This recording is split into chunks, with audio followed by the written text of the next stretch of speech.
اتقوا الله حق تقاته ولا تموتن إلا وأنتم مسلمون يا أيها الناس اتقوا ربكم الذي خلقكم من نفس واحدة وخلق منها زوجها وبث منهما رجالا كثيرا ونساء واتقوا الله الذي تساءلون به والأرحام إن الله كان عليكم رقيبا يا أيها الذين آمنوا اتقوا الله وقولوا قولا سديدا يصلح لكم أعمالكم ويغفر لكم ذنوبكم ومن يطع الله ورسوله فقد فاز فوزا عظيما أما بعد فإن أصدق الحديث كتاب الله وخير الهدي هدي محمد صلى الله عليه وسلم وشر الأمور محدثاتها فإن كل محدثة بدعة وكل بدعة ضلالة. Ikhwatul Islam, saudara kaum muslimin, para tetamu Allah rahimani wa rahimakumullah. Alhamdulillah, kita selalu dan senantiasa bersyukur kepada Allah Subhanahu wa taala Rabbul Izzati wal Jalalah, Allah yang telah memberikan kepada kita karunia, kasih sayang, taufik, hidayah, nikmat iman, nikmat Islam, dan semua nikmat yang ada pada diri kita, semuanya bersumber dari Allah Subhanahu wa taala. Dan di antara kewajiban yang harus kita lakukan adalah menyandarkan semua nikmat yang ada kepada yang memberikannya, agar kita termasuk ke dalam firman Allah Subhanahu, agar kita tidak termasuk ke dalam firman Allah Subhanahu wa taala, ya'rifuna ni'matallahi tsumma yunkirunaha. Mereka tahu itu adalah nikmat dari Allah Subhanahu wa taala, namun mereka mengingkarinya.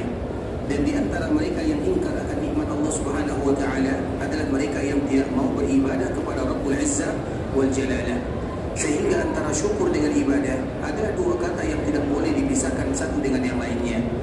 Makanya di dalam doa yang semua kaum muslimin mereka menghafalnya, Allahumma a'inni ala dzikrika wa syukrika wa husni ibadah.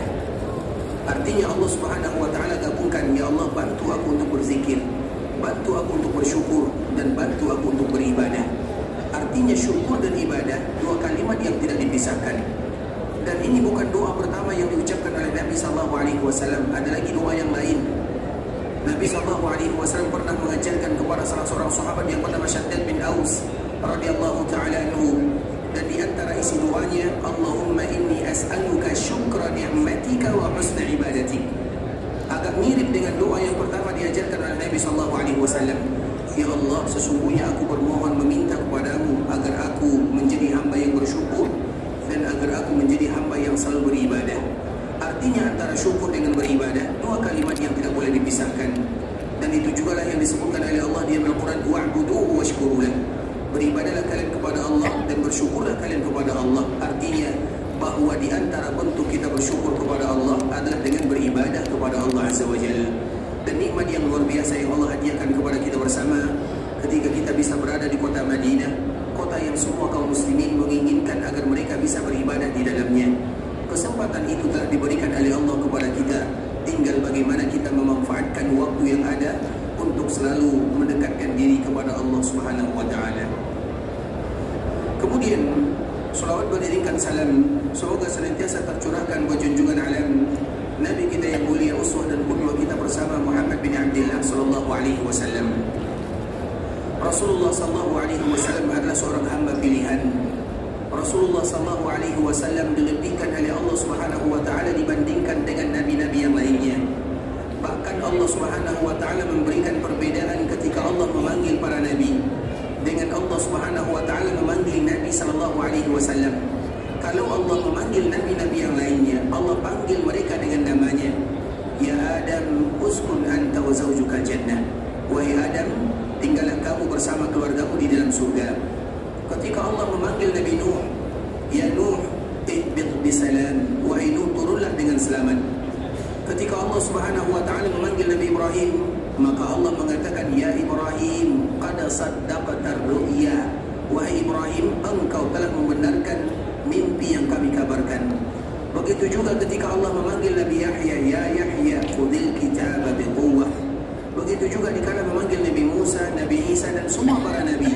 Ketika Allah memanggil di dalam Al-Quran, Allah panggil langsung dengan namanya.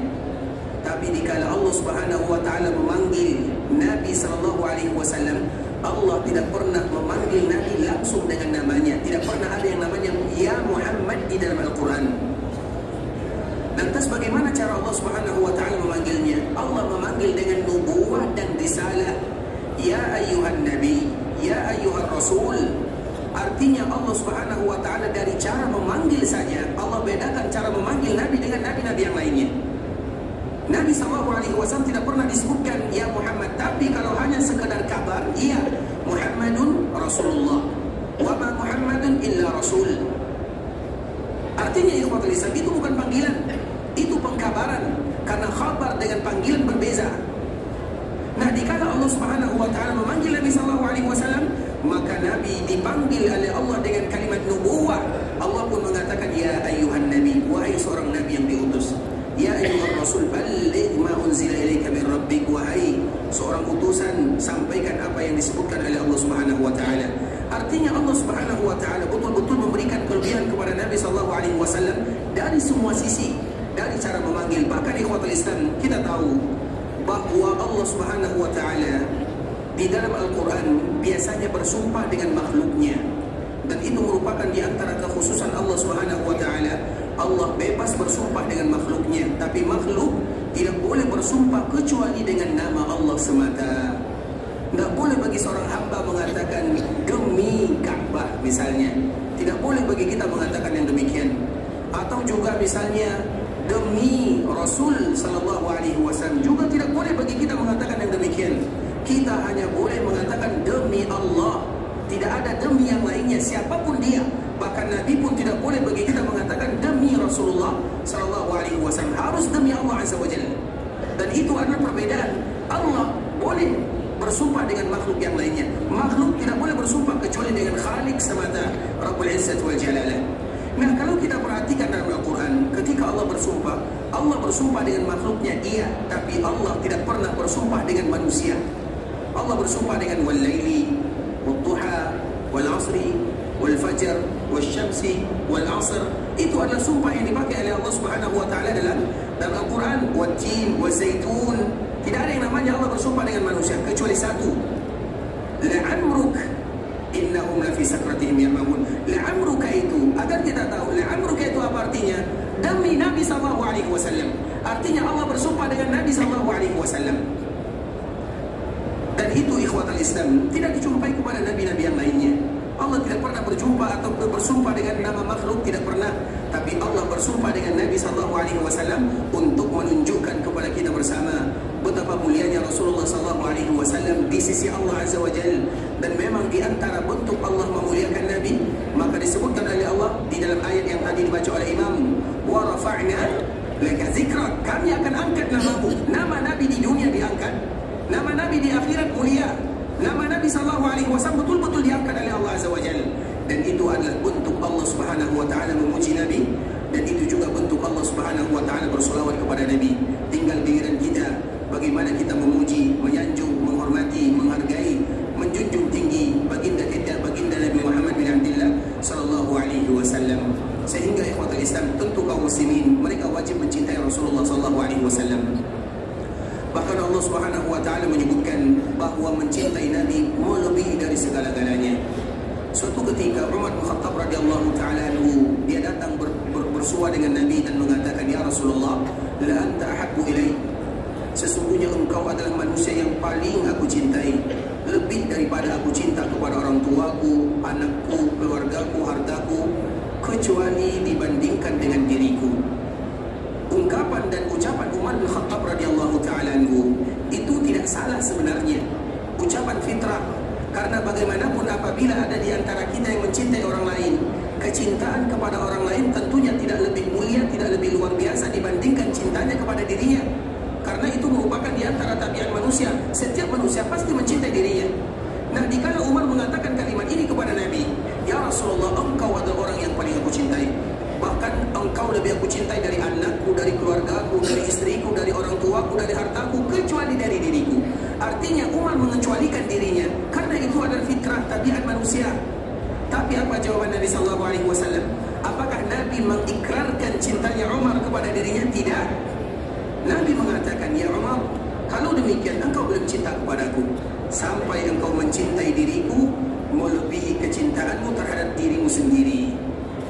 Maka Umar dikala mendengarkan Nabi mengatakan yang demikian, langsung mengatakan, ya Rasulullah, engkau adalah manusia yang paling aku cintai melebihi segala-galanya, bahkan melebihi dari cintaku kepada aku sendiri. Baru Nabi mengatakan, al-ana ya Umar, sekarang baru engkau mencintaiku wahai Umar. Kalau seandainya kita perhatikan ikhwatul Islam, ternyata mencintai Nabi tidak semudah yang kita bayangkan. Tidak semua orang yang mengatakan dirinya cinta kepada Nabi tiba-tiba langsung mereka cinta kepada Nabi, tidak. Kalau seandainya dengan mengatakan kami cinta kepada Nabi, kemudian mereka langsung cinta kepada Nabi, terlalu mudah mencintai Nabi SAW. Mencintai Nabi itu ada perjuangan, ada usaha, ada bukti. Makanya Imam Ibnu Katsir rahimahullah mengatakan, qala al-ulama wa qala al-hukama.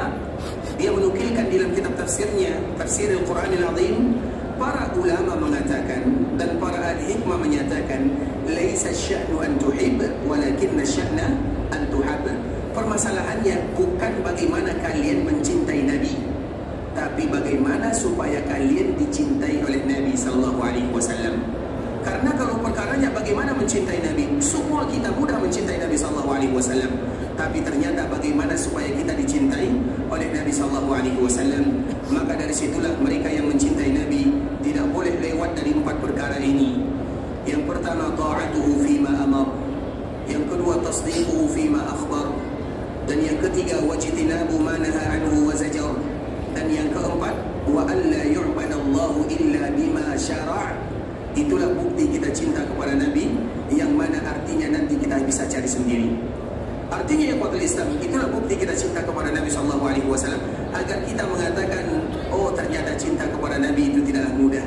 Makanya kita berkaca kepada para sahabat, bagaimana mereka mencintai Nabi. Semuanya mereka korbankan, hartanya, keluarganya, kemudian bahkan nyawanya sendiri. Tidakkah kita lihat yang namanya Mus'ab bin Umair? Mus'ab bin Umair itu ikhwatul Islam adalah seorang pemuda, dan dia masih muda, 35 tahunan lah umurnya. Kemudian dia adalah duta pertama kaum muslimin ke kota Madinah, dan dialah yang menjadi mukrinya penduduk Madinah. Mus'ab bin Umair ini adalah seorang sahabat Nabi yang wajib kaum muslimin mengetahui bagaimana perjuangannya.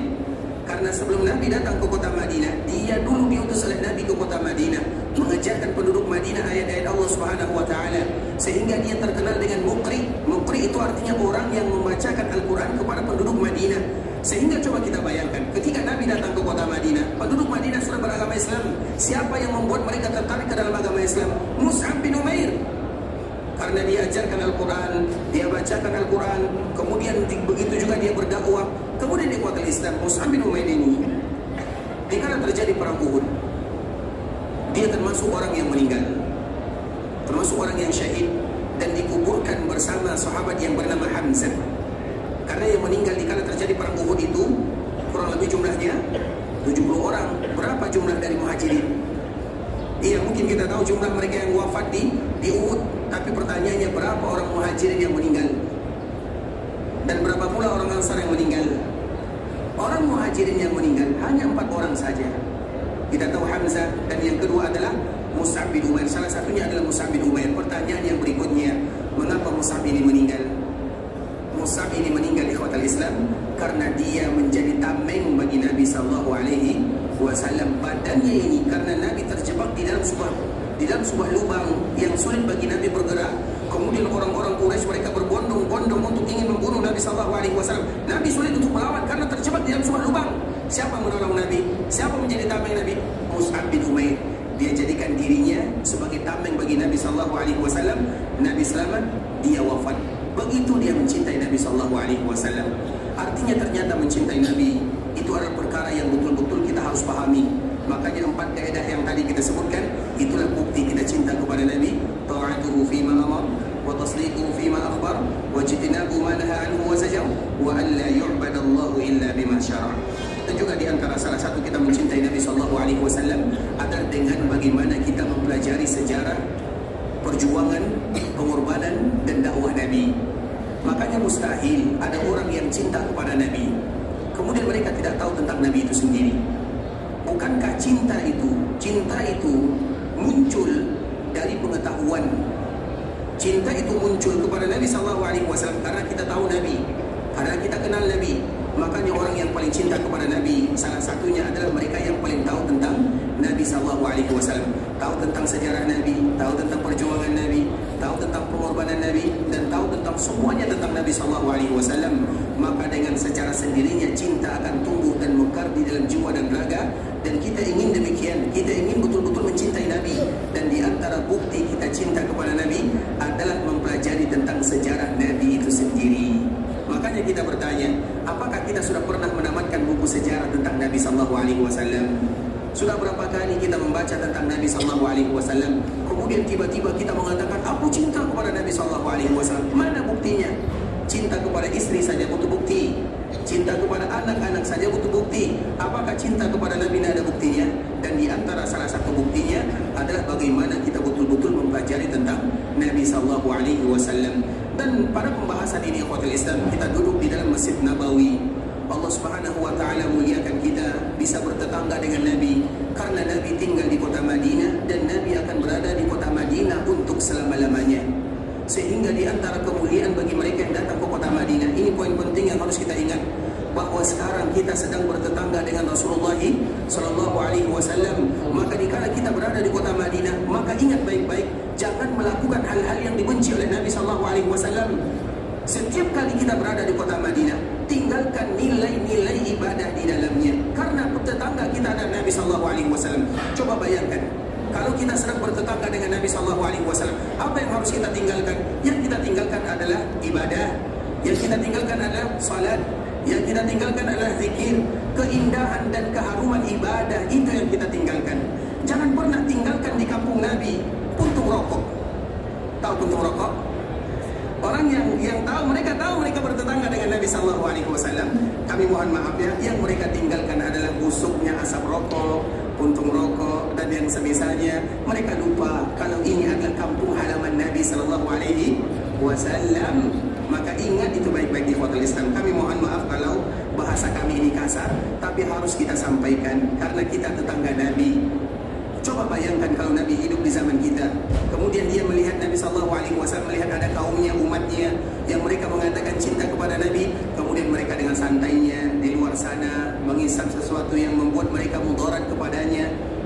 Tentunya itu bukan cinta yang sempurna kepada Nabi SAW. Apalagi dikala kita menjadi tetangga Nabi. Setiap kali kita berada di kota Madinah, ingat kalimat ini. Bahkan di antara kemuliaan penduduk Madinah, kalau kita lihat buku-buku sejarah, maka mereka disebut dengan jiwaru Rasulullah SAW. Mereka itu adalah tetangganya Rasulullah SAW. Dan kita bangga menjadi tetangga Nabi SAW, walaupun hanya beberapa hari saja. Sehingga yang kita tinggalkan adalah kemuliaan, kecintaan, ibadah. Itu yang kita tinggalkan. Jangan kita tinggalkan yang lain. Setiap kali kita ingin melakukan sesuatu yang akan melalaikan, sesuatu yang diharamkan, sesuatu yang dimakruhkan, ingat ini kampung halaman Nabi SAW. Dan kita ingin betul-betul menjadi tetangga yang baik, bukan tetangga yang tidak dicintai oleh Nabi SAW. Karena harapannya apabila kita betul-betul menjadi tetangga yang baik di dunia, maka harapan kita agar betul-betul menjadi tetangga Nabi di dalam surga untuk selama-lamanya. Kemudian di ikhwatul Islam, kemarin kita telah menyebutkan di antara salah satu sejarah mulia Nabi SAW yang wajib diketahui oleh seluruh kaum muslimin adalah bagaimana cerita akhir daripada kehidupan Rasulullah SAW. Rasulullah SAW ikhwatul Islam sama dengan Nabi dan Rasul yang lainnya. Kalau seandainya Nabi dan Rasul yang lainnya mereka dipanggil oleh Allah Subhanahu wa taala, mereka wafat, maka begitu juga dengan Nabi SAW. Dan wafatnya Nabi SAW ikhwatul Islam, sudah ada bahasa isyarat dari Nabi itu sendiri. Nabi telah memberikan bahasa isyarat kepada para sahabatnya bahwa Nabi akan meninggalkan dunia untuk selama-lamanya. Apa buktinya ikhwatul Islam? Kita contohkan. Ada salah seorang sahabat atau dua orang sahabat yang diutus ke daerah Yaman. Dan Yaman itu ikhwatul Islam disebut dengan Yaman. Mulai dari Taif sampai ke ujung itu semuanya disebut dengan daerah Yaman. Makanya di Ka'bah Al-Musharrafah ada namanya rukun Yamani. Kenapa disebut dengan rukun Yamani? Yang pertama disebut dengan rukun Yamani karena itu sejajar dengan daerah Yaman. Yang kedua disebut dengan rukun Yamani karena dia berada di kanannya Hajar Aswad. Disebut dengan Yaman, Yamin, kanan. Maka disebut dengan Yaman. Kemudian di ikhwatul Islam, ada dua orang sahabat Nabi yang diutus ke daerah Yaman. Yang pertama sahabat Mu'adz bin Jabal radhiyallahu ta'ala anhu, dan yang kedua siapa yang tahu? Siapa yang diutus oleh Nabi ke Yaman? Siapa? Abu Musa Al-Asy'ari. Betul nih? Betul atau salah? Baik, yang kedua adalah Ali bin Abi Thalib radhiyallahu taala anhu. Hampir salah ya. Tadi karena Abu Musa dia pergi ke sebuah daerah yang bernama Kufah bersama Abdullah bin Mas'ud radhiyallahu taala anhu. Terlepas daripada itu semua ikhwatul Islam. Nah, sahabat yang diutus oleh Nabi ke daerah sana, ke daerah Yaman itu adalah yang pertama Mu'adz bin Jabal dan yang kedua Ali bin Abi Thalib radhiyallahu taala anhu. Nah, bagaimana ceritanya? Kalau Ali diutus oleh Nabi sallallahu alaihi wasallam ke Yaman, Ali pulang ke kota Madinah masih bersua dengan Nabi sallallahu alaihi wasallam. Tapi kalau Mu'adz, ketika Nabi mengatakan innaka satati qauman min ahli alkitab, wahai Mu'adz, aku akan mengutusmu ke suatu kaum yang mereka itu adalah ahli kitab. Karena Yaman itu adalah tempat orang-orang Nasara dan orang-orang Yahudi. Artinya mereka adalah ahli kitab. Kenapa Nabi mengatakan yang demikian kepada sahabat Mu'adz? Karena orang ahlul kitab itu lebih paham daripada sebagian kaum muslimin. Maka mereka disebut dengan ahlul kitab. Mereka ada kitabnya. Dan kitab mereka itu juga wahyu dari Allah Subhanahu wa taala. Taurat itu wahyu, Injil itu wahyu dari Allah Azza wa Jalla. Kalau seandainya tidak dirubah, tapi mereka merubahnya. Kemudian ikhwatul Islam, ketika Mu'adz diutus oleh Nabi sallallahu alaihi wasallam, apa kata Nabi setelah mengutus sahabat Mu'adz ini? Kemungkinan, dan kata-kata kemungkinan ini harus kita pahami baik-baik. Kemungkinan dalam bahasa Nabi itu adalah sesuatu yang pasti. Makanya Nabi mengatakan dikala melakukan haji wada', la'alli, kemungkinan haji ini adalah haji yang terakhir. Itu bukan lagi kemungkinan, sesuatu yang pasti. Nabi tidak lagi pernah berhaji selama-lamanya setelah haji ini. Nah, kalimat ini juga dipakai oleh Nabi sallallahu alaihi wasallam dikala mengutus sahabatnya Mu'adz, la'alli, kemungkinan engkau tidak akan lagi berjumpa dengan diriku. Engkau akan melewati, kalau kamu datang ke kota Madinah wahai Mu'adz, engkau akan melewati masjidku dan perkuburanku. Apa makna daripada bahasa Nabi sallallahu alaihi wasallam? Artinya Nabi memberitahukan kepada sahabatnya, kita tidak akan lagi bersua dan berjumpa. Ini bisa jadi perjumpaan terakhir. Maka dikala sahabat Mu'adz mengatakan, mendengarkan kalimat dari Nabi, tentu dia bersedih. Nabi mengatakan kalimat dengan bahasa isyarat yang sangat jelas, engkau akan melewati masjidku dan perkuburanku. Artinya aku akan dikubur. Apa maknanya? Aku akan meninggal. Maka pesan terakhir Nabi sallallahu alaihi wasallam betul-betul dijaga oleh sahabat Mu'adz. Kemudian ikhwatul Islam, namun apalah daya, bukan berarti Mu'adz ingin meninggalkan baginda Nabi yang mulia, tapi Nabi sendiri yang mengutus dirinya untuk berdakwah, menyambung lisan dan lidah Nabi sallallahu alaihi wasallam, menyampaikan risalah dan agama. Kemudian betul, dikala Mu'adz pergi berdakwah ke Yaman, kemudian setelahnya terdengarlah berita wafatnya Rasulullah sallallahu alaihi wasallam, dan itu sudah diberitahukan oleh Nabi sallallahu alaihi wasallam sebelum Mu'adz meninggalkan kota Madinah. Dan itu bukan sekali ikhwatul Islam. Bahkan juga dikala Nabi sallallahu alaihi wasallam pulang dari haji wada', tiba-tiba Nabi sallallahu alaihi wasallam berkhutbah di dalam Masjid Nabawi. Dikala Nabi berkhutbah, di antara salah satu isi khutbah Nabi mengatakan, ada seorang hamba yang diberikan pilihan oleh Allah Subhanahu wa taala antara dunia dan akhirat. Ini isi khutbah Nabi sallallahu alaihi wasallam. Nabi mengatakan ada seorang hamba yang diberikan pilihan oleh Allah, apakah mau tinggal di dunia atau nanti berjumpa dengan Allah Subhanahu wa taala. Maka hamba ini dia memilih berjumpa dengan Allah. Itu bahasa yang disampaikan oleh Nabi dalam berkhutbah. Para sahabat pada waktu itu mereka mungkin tidak paham apa yang disebutkan oleh Nabi, kecuali satu, yaitu Abu Bakar As-Siddiq radhiyallahu ta'ala anhu. Abu Bakar As-Siddiq dikala mendengarkan Nabi mengatakan kalimat ini, maka dia menangis dengan tangisan yang kuat. Semua orang yang ada di dalam Masjid Nabawi mendengarkan Abu Bakar menangis. Bahkan ada sebagian sahabat yang marah kepada Abu Bakar As-Siddiq. Kenapa dia orang tua ini? Bahkan bahasanya mengatakan, kenapa orang tua ini menangis? Karena Abu Bakar itu termasuk sahabat senior. Mana yang lebih tua, Nabi atau Abu Bakar As-Siddiq? Abu Bakar. Yang lain? Nabi. Siapa yang bisa bertanggung jawab? Mana yang lebih tua, Nabi dengan Abu Bakar As-Siddiq? Angkat tangan. Abu Bakar. Kita dahulukan yang tua. Silakan, Mbak. Abu Bakar yang tua. Kenapa? Masya Allah. Silakan, Mbak. Masya Allah. Masya Allah. Sehat selalu, Pak ya. Walaupun jawabannya salah ya. Baik. Yang lebih tua adalah Nabi SAW. Bukankah Nabi meninggal umurnya berapa? 63 tahun. Abu Bakar meninggal umurnya berapa? 63 tahun juga. Berarti mana yang lebih tua? Nabi SAW. Artinya jarak Nabi dengan Abu Bakar As-Siddiq hanya 2 tahun sahaja. Nah, Abu Bakar ini ikhwatul Islam, ketika mendengarkan Nabi SAW berkhutbah, ada seorang hamba yang diberikan pilihan oleh Allah Subhanahu Wa Taala. Abu Bakar menangis. Orang yang lain atau sahabat yang lain, mereka hampir kesal kepada sahabat Abu Bakar ini. Orang tua ini, kenapa dia menangis? Seolah-olah itulah bahasanya. Karena tidak ada yang menangis dalam masjid kecuali Abu Bakar As-Siddiq radhiyallahu taala anhu. Nabi hanya mengatakan ada seorang hamba. Para sahabat yang lain tidak paham. Yang paham itu adalah Abu Bakar As-Siddiq. Hamba yang dimaksudkan oleh Nabi di dalam ayat ini atau di dalam hadis ini adalah dirinya. Artinya aku diberikan pilihan oleh Allah antara hidup di dunia atau dipanggil oleh Allah Subhanahu Wa Taala. Maka hamba ini artinya maka diriku. Nabi tidak mau mengatakan dirinya, tapi Nabi mengatakan bahasa hamba ini memilih berjumpa dengan Allah Subhanahu Wa Taala.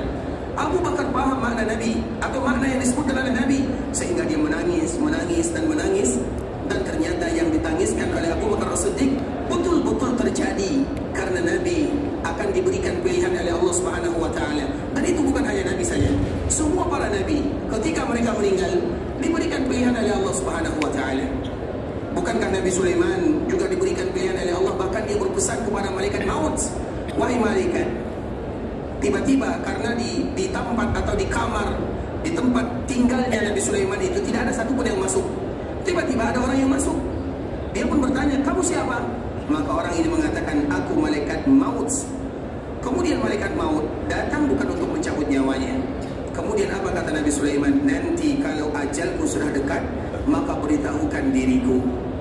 Kemudian setelah sekian lama, beberapa waktu lamanya, maka apa kata, tiba-tiba di kala Nabi Sulaiman berada dalam kamarnya, maka tiba-tiba datang lagi malaikat maut ini. Nabi Sulaiman kembali bertanya, kamu siapa? Aku malaikat maut. Kenapa kamu datang ke sini? Aku ingin mencabut nyawamu. Apa kata Nabi Sulaiman? Bukankah dulu aku beritahukan kepadamu, kalau kamu ingin cabut nyawaku, beritahukan, berikan tanda, berikan aba-aba. Maka dijawab oleh malaikat maut, bukankah sudah ada tanda-tandanya? Nabi Sulaiman kembali bertanya, apa tanda-tandanya? Apa jawaban malaikat maut? Itu yang berwarna putih.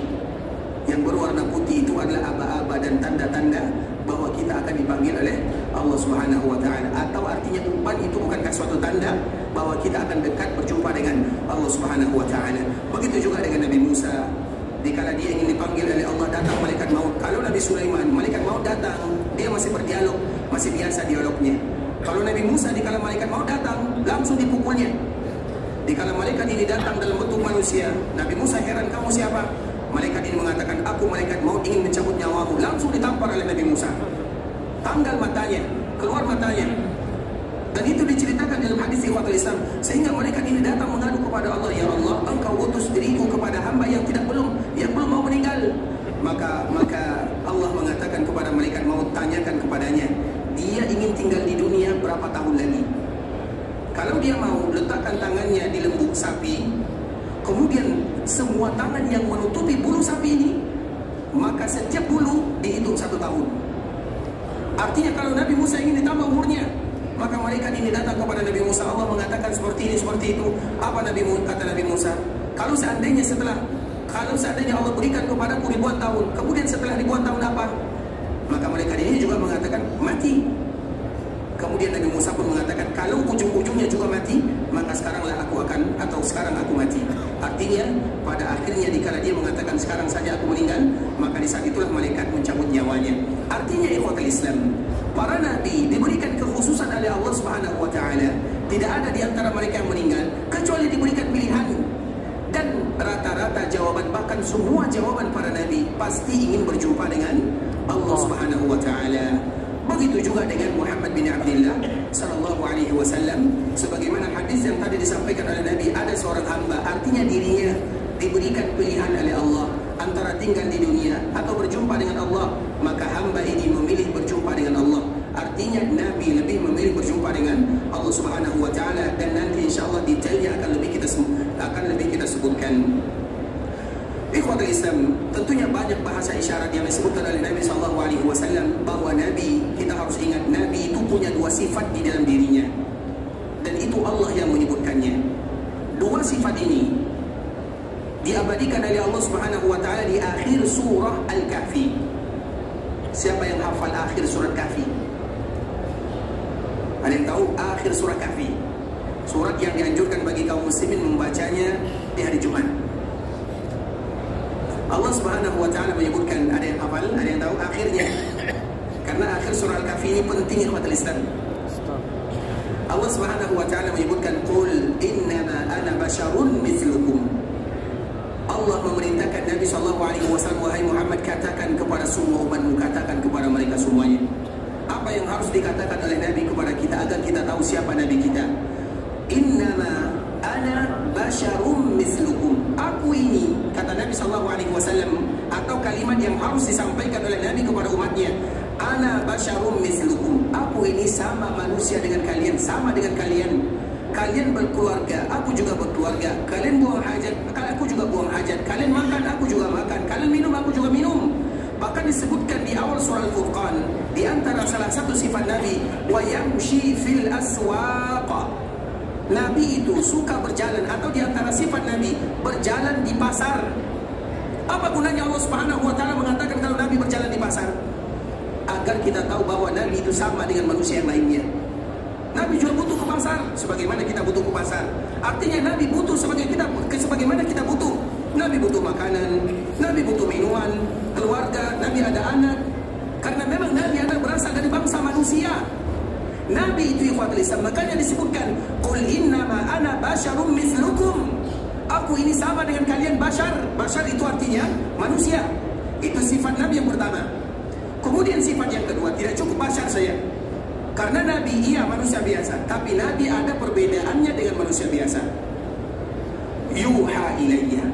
Sifat yang kedua, yuha ilayya. Yuha itu artinya diwahyukan kepadaku. Artinya terkumpullah di dalam diri Nabi dua sifat.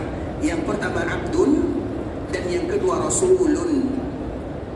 Makanya di dalam hadis yang dikeluarkan oleh Imam atau oleh sahabat Thauban, barang siapa yang bersaksi bahwa tiada ilah yang berhak disembah kecuali Allah, dan dia bersaksi menganggap, meyakini bahwa Nabi Muhammad Abdullahi wa Rasul. Dikumpulkan dua bahasa ini.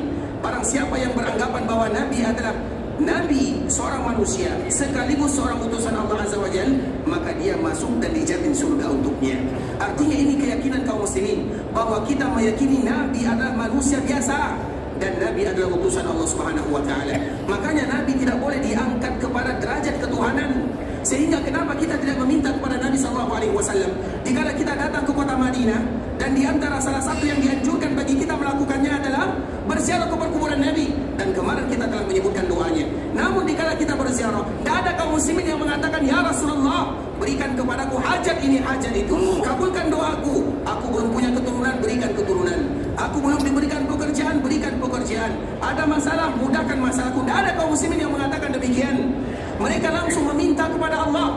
Karena memang Nabi mengatakan dalam hadis yang dibawakan oleh Abdullah bin Abbas, "Idza sa'alta fas'alillah wa idza ista'anta fasta'in billah." Apabila kalian ingin meminta, minta hanya kepada Allah apapun. Bahkan disebutkan kalau seandainya sandal kalian yang hilang, terutama di Masjid Nabawi ini sering hilang sandal ya. Bukan hilang, tapi kita yang lupa tempatnya. Apabila hilang sandal itu, minta kepada Allah Subhanahu wa taala. Artinya masalah yang sepele pun kita harus meminta kepada Allah, bukan kepada Nabi. Kenapa bukan kepada Nabi? Karena Nabi itu manusia sama dengan kita. Kalau meminta kepada Nabi, ya Rasulullah kabulkan hajat kami, berarti kita memposisikan Nabi bukan sebagai manusia. Makanya ingat kalimat ini, Nabi basyarun mislukum. Iya, tapi Nabi juga seorang utusan Allah Subhanahu wa taala yang ada perbezaannya dengan manusia-manusia yang lainnya. Apa perbezaan Nabi dengan manusia yang lainnya? Nanti di akhir cerita Nabi, bagaimana wafatnya Nabi, kita akan melihat banyak sekali perbezaan Nabi Sallallahu Alaihi Wasallam dengan manusia biasa. Iya, Nabi manusia biasa, tapi Nabi juga utusan Allah. Namun Nabi ada perbezaannya dengan manusia-manusia biasa. Sebagaimana hadis-hadis yang akan kita sampaikan terkhusus menceritakan bagaimana akhir cerita Nabi Sallallahu Alaihi Wasallam. Artinya ikhwatul Islam, Nabi SAW disebutkan oleh Allah Subhanahu wa taala yang demikian agar kita tahu bahwa Nabi manusia. Kalau yang namanya manusia, ingat baik-baik kaedahnya, yang namanya manusia pasti akan dipanggil oleh Allah Subhanahu wa taala. Makanya dalam surah Al-Anbiya, sesekali kita baca surah Al-Anbiya, Allah Subhanahu wa taala pernah menyebutkan sebuah kalimat yang sangat luar biasa. Wa ma ja'alna li basharin min qablika. Coba lihat bahasa Allah Subhanahu wa taala. Nanti bisa kita buka dalam surah yang tadi telah kita sebutkan. Wa ma ja'alna li basharin min qablika al-khuld. Wahai Muhammad, tidak ada satupun manusia sebelum kamu yang kami berikan kepada mereka kekal tinggal di dunia. Tidak ada satupun. Bisa dipahami? Siapapun yang namanya manusia, tidak ada yang kekal. Dan itu juga disebutkan oleh Nabi dalam hadisnya. Nabi pernah mengatakan dalam sebuah hadis ikhwatul Islam, tidak ada satupun manusia. Karena siapapun yang kekal, kalau mereka jauh dari Nabi, mereka wajib datang kepada Nabi. Bahkan kalau seandainya, makanya Umar bin Khattab radhiyallahu taala anhu, dia pernah memegang sebuah lembaran. Jadi ada Umar bin Khattab radhiyallahu taala anhu memegang sebuah lembaran, dibaca oleh Umar bin Khattab. Umar bin Khattab membacanya bukan kecuali hanya karena penasaran saja. Dan kalaupun Umar membacanya, Umar juga tidak paham, karena isinya adalah Taurat bahasa Ibrani. Kemudian dibaca oleh Umar, ingin dibaca, baru dipegang dan ingin dibaca. Kemudian apa kata Nabi? Wahai Umar. Nabi tidak memanggil dengan Umar, ya Ibn Khattab, wahai anaknya Al-Khattab, apakah kamu berani membaca ini sedangkan aku berada di tengah-tengah kalian? Karena Taurat ini tidak boleh dibaca oleh kaum muslimin. Begitu juga dengan Injil, jangan dibaca. Yang kita baca itu adalah Al-Quran. Makanya hukum asal, boleh tidak kita baca Taurat dan Injil? Hukum asalnya tidak boleh, kecuali kalau kita sudah paham Al-Quran. Makanya kalau kita hafal Quran, sudah tahu maknanya, tahu artinya, baru kita baca untuk memberikan perbandingan. Tapi kalau seandainya kita tidak tahu, maka kita jauhkan. Makanya Nabi marah kepada Umar bin Khattab radhiyallahu taala anhu. Kemudian Nabi mengatakan, wahai Umar, apakah engkau berani membacanya sedangkan aku berada di tengah-tengah kalian? Jangan baca. Kemudian apa kata Nabi? Kalau seandainya Musa hidup, Nabi Musa masih hidup atau tidak? Meninggal. Nabi Musa hidup atau tidak? Meninggal. Nabi Musa hidup atau tidak? Siapa yang bisa jawab, angkat tangan? Hidup atau tidak? Meninggal. Siapa yang menyebutkan Nabi Musa meninggal? Apa dalilnya? Itulah kalau bahasa istilahnya. Apa alasannya? Boleh kita menjawab bebas, mengatakan meninggal silakan, yang mengatakan tidak meninggal silakan. Tapi apa alasannya? Nabi jumpa Nabi. Kalau dia meninggal di mana meninggalnya? Kapan meninggalnya? Dekat lapisan ke-7. Baik, siapa lagi yang tahu? Besok merah. Nabi Musa meninggal atau tidak? Tidak. Abang jawab. Apa? Jumpa di esok merah. Mohon maaf ya, kami tidak dengar, mungkin maju sedikit. Ya. Barakallahu fiik, syakarallahu lakum wa hafidhakumullah. Ya, ketika datang malaikat maut mencabut nyawanya, apa balik, dan ketika datang Tidak, baru tadi cerita yang kita sampaikan kan? menempelkan tangannya pada Ahsan tuh. Masya Allah. Bukankah tadi kita menyebutkan hadis malaikat maut datang kepada Nabi Musa? Artinya Nabi Musa meninggal atau tidak? Tapi pertanyaan kedua, kapan dia meninggal? Baik, silakan. Masya Allah. Nabi Musa itu ikhwatul Islam bisa jawab. Nabi Musa itu meninggal ikhwatul Islam ketika menyelamatkan Bani Israel dari kejaran Fir'aun.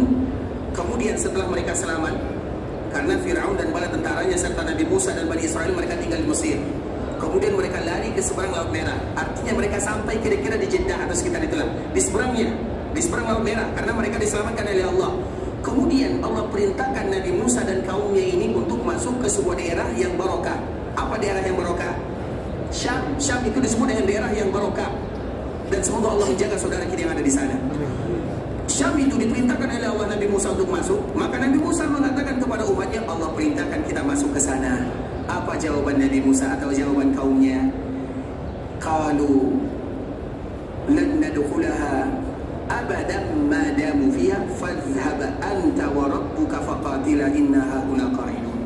Sebuah bahasa yang menyayat-nyayat hati nabinya, yang membuat Nabi Musa merajuk untuk selama-lamanya sampai dia dipanggil oleh Allah Subhanahu wa taala. Nabi Musa kita tahu bagaimana kekuatannya, tegasnya kuat. Tapi ketika kalimat ini terdengar dari kaumnya, maka di saat itulah Nabi Musa, sekali itulah Nabi Musa merajuk. Merajuk itu apa bahasa kitanya? Merajuk. Bawa diri.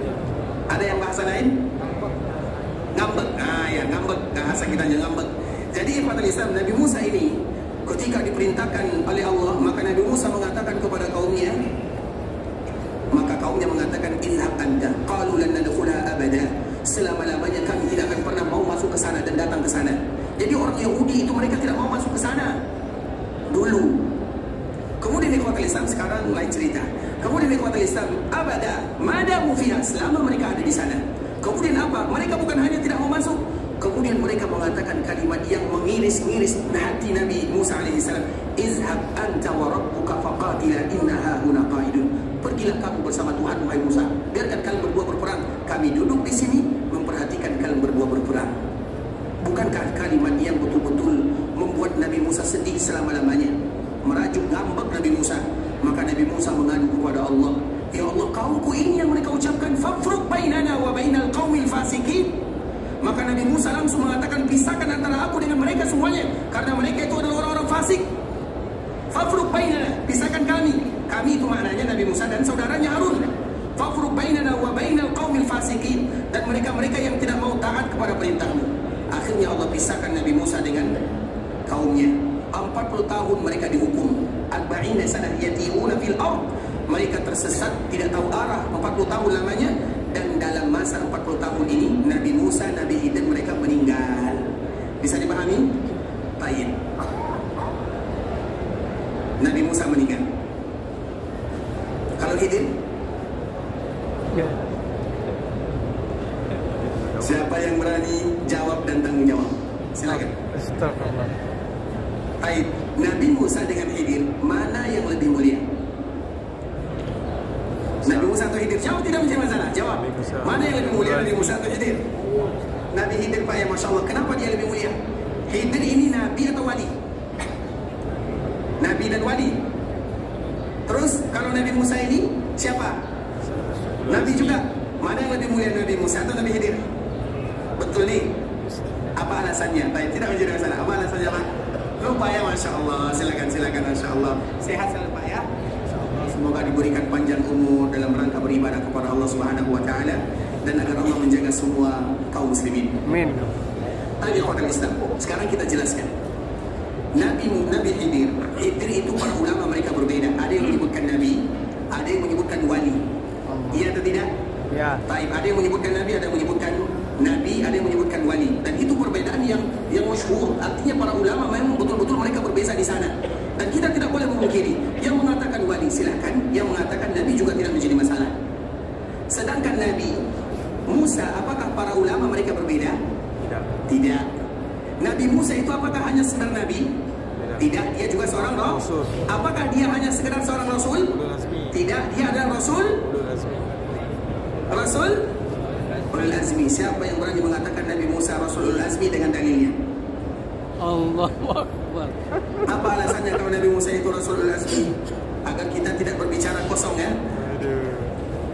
Baik, Nabi Musa itu diceritakan oleh Allah dalam surah Syura, dalam surah Al-Ahzab, bagaimana salah satu Rasulul Azmi itu sebenarnya ada 6. Ulul Azmi itu ada 6.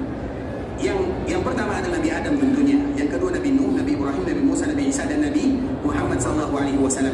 Namun Nabi Adam keluar karena Allah yang mengeluarkannya. Apa kata Allah dalam surah Taha? Walam najid lahu azma. Apa artinya walam najid lahu azma? Artinya kami tidak mendapatkan darinya azam. Karena ulul azmi disebut dengan ulul azmi karena ada azamnya. Nabi Nuh keluar, Nabi Adam keluar darinya, sehingga tertinggal 5 orang, dan salah satunya adalah Nabi Musa. Baik, berarti Nabi Musa itu levelnya tinggi. Yang paling tinggi yang pertama adalah Nabi Muhammad SAW. Yang kedua adalah Nabi Ibrahim. Yang ketiga adalah Nabi Musa. Berarti Nabi Musa itu manusia di dunia yang paling mulia nomor 3. Nah, pertanyaannya, mana yang lebih mulia, Nabi Musa dengan Khidir? Musa. Jelas, Pak, ya? Insya Allah jelas, Pak, ya? Nomor 3 mulianya. Setelah Nabi Muhammad adalah Nabi Ibrahim, setelah Nabi Ibrahim adalah Nabi Musa. Artinya Nabi Musa itu yang ketiga paling mulia. Makanya Nabi Musa, dikala Nabi berjumpa dengannya di langit, Nabi Musa ini berada di langit nomor berapa? 7. Nomor 7? Salah ni macam. Dan pasti salah. 3? Salah juga. 6? Masya Allah. Yang ketujuh adalah Nabi Ibrahim. Yang di atasnya adalah Nabi Muhammad SAW. Bukankah Nabi sampai ke Sidratul Muntaha? Bukankah siapa yang mengawankan Nabi SAW? Jibril, iya atau tidak? Betul. Dikala Jibril sampai ke Sidratul Muntaha, Jibril sendiri mengatakan, wahai Muhammad, aku tidak bisa lagi mengawankan dirimu. Makanya disebut dengan Muntaha. Muntaha itu apa artinya? Tak boleh manusia satupun makhluk yang lewat di sana. Intaha, intaha itu apa artinya? Berhenti, batas. Allah. Satu-satunya yang boleh lewat siapa? Muhammad. Nabi Muhammad sallallahu alaihi wasallam. Berarti Nabi yang pertama. Kemudian di langit ke-7 siapa? Nabi Ibrahim. Ke langit ke-6 siapa? Musa. Berarti siapa yang paling mulia antara Nabi Musa dengan Khidir? Masih pertanyaan yang sama. Allah. Nabimu, karena dia manusia ketiga yang paling dimuliakan oleh Allah Subhanahu wa taala. Buktinya apa? Itu lihat susunannya.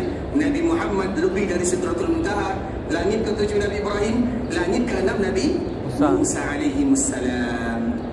Baik, pertanyaannya tadi telah kita menjelaskan, Nabi Musa hidup atau tidak? Sudah meninggal. Khidir hidup atau tidak? Tak tahu, meninggal lah. Kalau Nabi Musa saja, kalau seandainya Nabi Musa lebih mulia daripada Khidir dan Nabi Musa meninggal, mana yang lebih mulia antara Nabi dengan Khidir atau Nabi dengan Nabi Musa? Semua jawabannya adalah Rasulullah SAW. Itulah makna ayat ini. Kalau seandainya engkau wafat, kata Allah Subhanahu wa taala, afa in mitta, kalau engkau wafat wahai Muhammad, apakah mereka akan kekal hidup di dunia? Artinya kalau ada yang kekal hidup di dunia, yang paling pantas itu adalah Nabi Muhammad sallallahu alaihi wasallam. Bisa dipahami? Insyaallah. Yang tak paham katakan. Baik, berarti paham semua ya? Kenapa cerita kita sampai di sini tadi? Islam. Artinya Nabi SAW cerita Umar bin Khattab radhiyallahu taala. Umar sedang membaca lembaran Taurat, Nabi marah. Apa kata Nabi?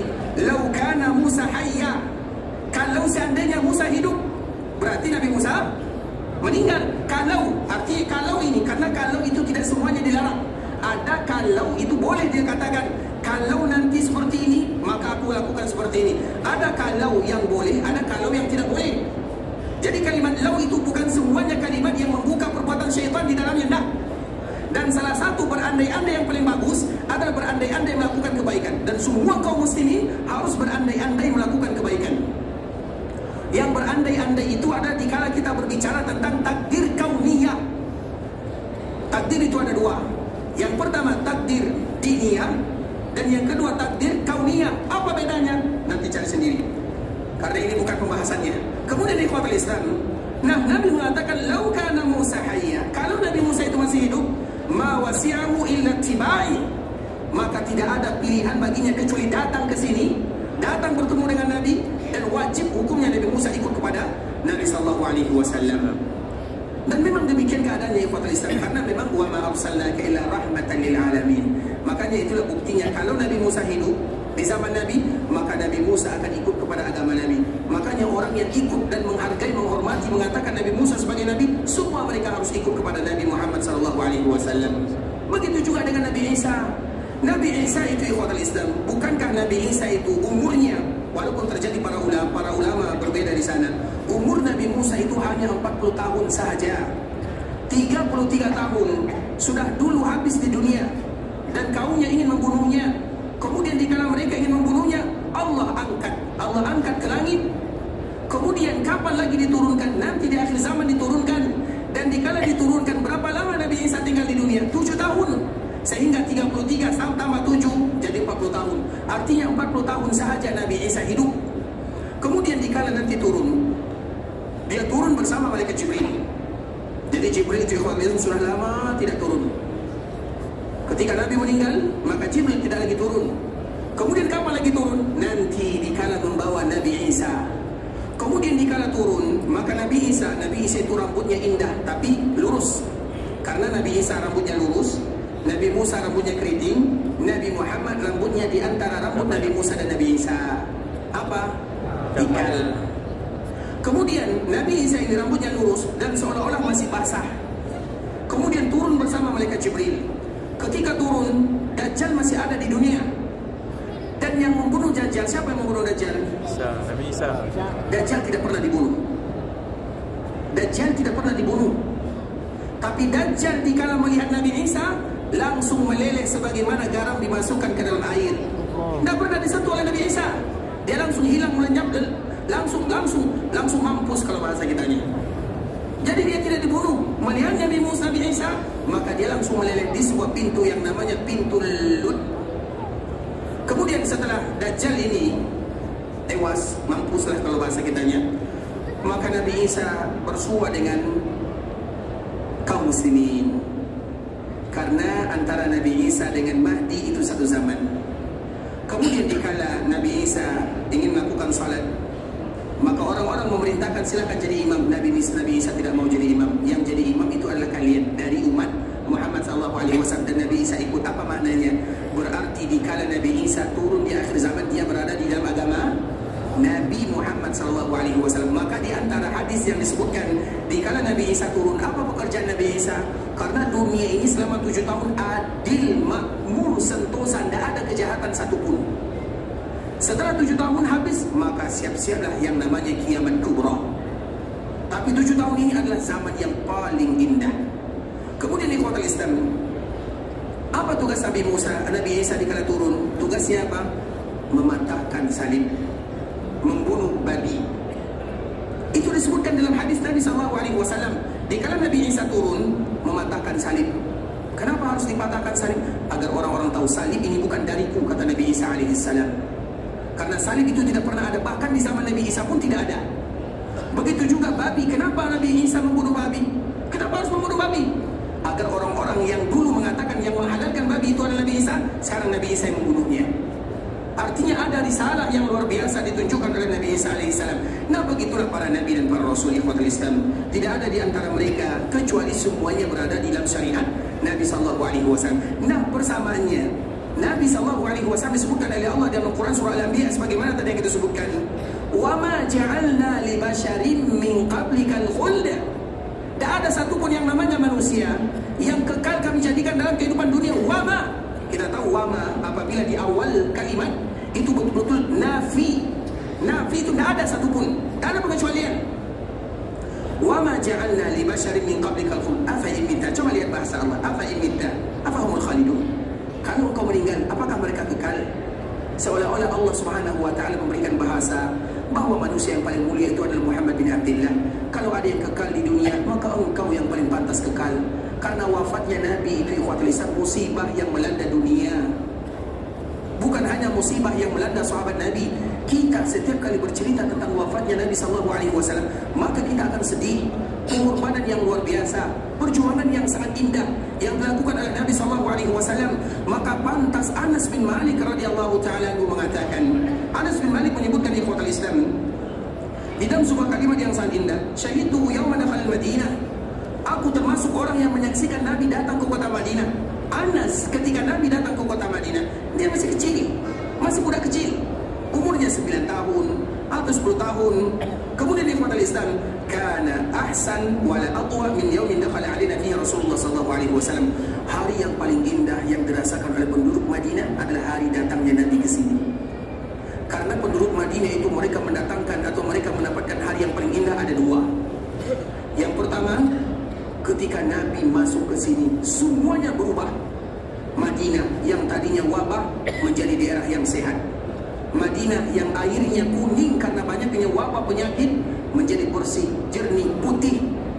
Madinah yang tidak diminati oleh orang-orang datang ke sini, sekarang semua kita ingin berbondong-bondong datang ke kota Madinah. Sehingga Nabi merubah kota Madinah, betul-betul dirubah. Tentunya karena Allah Subhanahu wa taala. Sehingga penduduk Madinah ada 2 hari kebanggaan yang luar biasa. Yang pertama, hari masuknya Nabi sallallahu alaihi wasallam ke kota Madinah. Dan yang kedua, kita sebutkan atau kita rahasiakan lagi. Yang kedua, hari ketika cucu Nabi datang ke sini. Siapa cucu Nabi? Berapa orang cucu Nabi? Berapa orang cucu Nabi? Yang mengatakan 2 salah, yang mengatakan 3 salah. yang mengatakan 4 salah, yang mengatakan 5 salah. Berarti Semua. 1 salah lagi. Sudah pasti salah. Juta. Cucu 6. Nabi sallallahu alaihi wasallam. Kita Masa kita tidak tahu cucu Nabi sallallahu alaihi wasallam? Astagfirullah. Biasanya orang yang lupa cucu Nabi, dia pasti lupa cucunya. Macam mana ni? Ini cucu Nabi sallallahu alaihi wasallam. Bukankah cucu Nabi itu adalah Ahlul Bait? Bukankah kita harus tahu tentang Ahlul Bait? Yang mengatakan cinta kepada Ahlul Bait, mana buktinya? Siapa nama cucu Nabi sallallahu alaihi wasallam? Hasan, Husain, semua kita tahu. Baik, besok kita sambung. Baik, khadirin saudara kaum muslimin, besok ingat ya, cucu Nabi sallallahu alaihi wasallam itu perlu dan penting kita harus ketahui. Ya, khadirin saudara kaum muslimin, para tetamu Allah rahimani wa rahimakumullah, sampai di sini pembahasan yang bisa kami jelaskan. Yang benar tentunya dari Allah Subhanahu wa taala, yang salah sudah pasti dari diri kami pribadi karena kurangnya ilmu kami, karena kebodohan dan karena kejahilan kami. Kami mohon dimaafkan kalau ada kata-kata yang salah, kalimat-kalimat yang kurang tepat, bahasa-bahasa yang kasar atau yang tidak pas didengar, kami mohon dimaafkan. Dan kita senantiasa mengingatkan, terutama bagi kita yang ada di kota Madinah. Kota Madinah ini banyak sekali kemuliaannya. Dan salah satu kemuliaannya adalah hadis yang dikeluarkan oleh Imam Ibnu Majah. Dengan hadis ini, Imam Malik berani mengatakan bahwa Madinah lebih mulia daripada Mekah. Iya, ada beberapa sisi yang menunjukkan bagaimana kemuliaan kota Madinah. Walaupun secara umum kota Madinah, sebagaimana jumhur para ulama, bahwa yang paling mulia itu adalah kota Makkah Al-Mukarramah, yang paling dicintai oleh Allah Subhanahu wa taala dan juga paling dicintai oleh Nabi sallallahu alaihi wasallam. Tapi ada beberapa sisi yang menunjukkan kemuliaan kota Madinah yang tidak dimiliki oleh kota mana saja. Bahkan Makkah pun tidak memiliki kemuliaan ini. Makanya Imam Malik mengatakan yang demikian bukan tanpa alasan. Iya, jumhur para ulama mereka mengatakan yang mulia itu adalah Makkah. Tapi ada beberapa sisi kemuliaan kota Madinah. Apa hadisnya? Nabi sallallahu alaihi wasallam menyebutkan, Man ja'a masjidi hadha lam ya'tihi illa li khairin yata'allamu wa yu'allimu fa huwa bi manzilati al-mujahidi fi sabilillah. Wa man ja'a li ghairi dhalika fa huwa bi manzilati ar-rajul yanzuru ila mata'i ghairi. Hadis yang dikeluarkan oleh Imam Ibnu Majah dari sahabat Abu Hurairah radhiyallahu taala anhu. Sesiapapun yang datang ke masjidku ini, dan kita sedang berada di Masjid Nabawi, dan Masjid Nabawi ini seberapa kali pun dilakukan perluasan, maka akan tetap disebut dengan Masjid Nabawi. Karena yang pertama kali melakukan perluasan untuk Masjid Nabawi adalah Utsman bin Affan. Salah lagi nih. Utsman. Yang pertama kali melakukan perluasan untuk Masjid Nabawi adalah Utsman. salah. Apanya? Umar juga salah. Salah. Cari sendiri. Allah. Yang melakukan perluasan untuk Masjid Nabawi adalah Nabi SAW yang pertama kali. Nabi yang melakukan perluasan. Bisa dipahami? Artinya ikhwatul Islam, seolah-olah itu bahasa dari Nabi. Siapapun yang nanti datang setelah zaman Nabi, mereka ingin melakukan perluasan, silahkan. Karena Nabi yang pertama kali melakukan perluasan. Nah, artinya berapapun dilakukan perluasan untuk Masjid Nabawi, maka itu disebut dengan Masjid Nabawi. Nah, siapapun yang datang ke Masjid Nabawi, sebagaimana hadis Nabi SAW, barang siapa yang datang ke masjidku ini, yang dalam yang luar semuanya disebut dengan Masjid Nabawi. Kemudian di antara salah satu yang dia lakukan, lam ya'tihi illa al-khair, tidaklah membuat dia datang ke sini kecuali karena kebaikan. Karena memang tujuan kita semuanya adalah kebaikan. Salat, berzikir, bermunajat, bermohon, meminta kepada Allah. Kemudian di antara salah satu kebaikan yang paling indah, lam ya'tihi illa li khairin yata'allamuhu aw yu'allimu. Dia ingin belajar agama Allah Subhanahu wa taala. Dia ingin baca Quran, bukan hanya sekedar membaca, tapi juga mengetahui maknanya, tafsirnya, maksudnya, itu namanya belajar agama. Kemudian juga ingin mengetahui hadis-hadis Nabi sallallahu alaihi wasallam. Artinya dia ingin belajar agama. Sedikit banyak itu tergantung bagaimana kekuatannya. Namun barang siapa yang duduk di dalam Masjid Nabawi, datang ke Masjid Nabawi ingin belajar agama, atau dia mengajarkan agama, apa pahalanya? Fahuwa bimanzilatil mujahidi fi sabilillah. Semua mereka yang belajar agama di dalam Masjid Nabawi sama statusnya dengan orang yang berjihad di jalan Allah Subhanahu wa taala. Dan semoga semua kita terhitung orang yang berjihad di jalan Allah Azza wa Jalla. Wa man jaa li ghairi dzalik fa huwa bi manzilatir rajul yanzuru ila mata'i ghairi. Barang siapa yang datang ke Masjid Nabawi, tidak ada niatnya, tidak ada minatnya untuk belajar agama. Agama itu sumbernya dari sini. Makanya tidak ada para ulama. Iya, para ulama jarang yang berasal dari kota Madinah, tapi tidak ada para ulama kecuali mereka menjadi alumninya Madinah. Imam Syafi'i, Imam Ahmad, Imam Bukhari, Imam Muslim, sebutkan semua imam. Kenapa demikian? Tak ada keutamaan yang luar biasa di sana. Sama dengan orang yang berjihad di jalan Allah, belajar agama dimanapun mulia. Tapi apabila belajar agama di Masjid Nabawi, mulianya berlipat-lipat ganda. Dan kesempatan ini jangan kita lewatkan begitu saja. Iya, mungkin di sini kita hanya 2 hari, atau 3 hari, atau 4 hari. Tapi kita ingin belajar agama, baca Quran, baca hadis Nabi, ingin mengangkat kejahilan dari diri kita. Itu disebut dengan belajar agama Allah Subhanahu Wa Taala. Sedikit yang kita lakukan, tapi nilainya sama dengan orang yang mujahid fi sabilillah. Dan semoga kita semuanya diberikan keberkahan oleh Allah Subhanahu Wa Taala, diampunkan dosa kita, dosa orang tua kita, dosa saudara-saudari kita, keluarga kita, tetangga kita, masyarakat kita, pemimpin kita dan seluruh kaum muslimin. Kalau ada di antara kita yang ingin pergi ke Mekah Al-Mukarramah, semoga Allah mengabulkan semua doa dan permintaannya. Allah terima amal ibadahnya. Allah jadikan umrahnya adalah umratan mabrurah, wa sa'yan mashkura, wa damban maghfura. Kalau ada di antara kita yang ingin pulang ke kampung halamannya, semoga Allah mudahkan perjalanannya, dilancarkan urusannya, dikembalikan bersama keluarganya dalam keadaan sehat walafiat, dan semoga kita selalu terpanggil menjadi tamunya Allah Subhanahu Wa Taala. Kita tutup dengan doa kafaratul majlis. Subhanakallahumma bihamdika asyhadu an la ilaha illa ant astaghfiruka wa atubu ilaik. Wa sallallahu wa sallam ala nabiyyina wa habibina wa khalilina wa sayyidina Muhammadin wa ala alihi wa sahbihi wa sallam tasliman katsira. Assalamualaikum warahmatullahi wabarakatuh.